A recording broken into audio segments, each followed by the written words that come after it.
This is Siargao.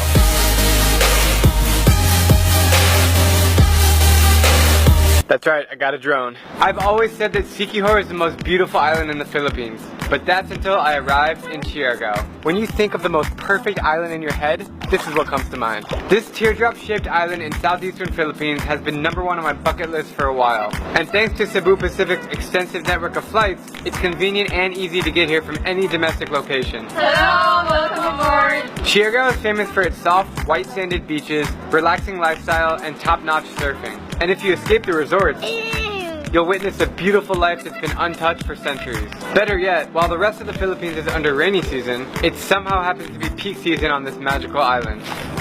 Over our 3 days in Siargao, we did about as many things as humanly possible. Rode across the island by motorbike, chilled on the beach, ate street food, beach food, and daily coconuts, and soaked up the surfer atmosphere. Right now we are buying candy to bring to the little kids at the school.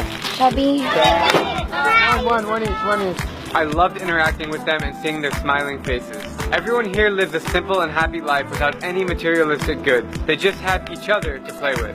I also found Siargao to be an honest island, without absurd prices like in Boracay or Palawan. This grilled fish was $1.50, this coconut was 20 cents, and filling up the motorbike is about 80 cents per glass Coca-Cola bottle. The highlight of Siargao for me was island hopping. So we're about to jump on this bamboo boat to the islands. For just 20 bucks, you can hire a private driver for the day to discover the small nearby islands.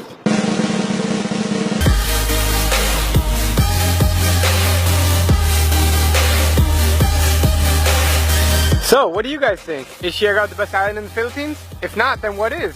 Comment below and let me know what you think.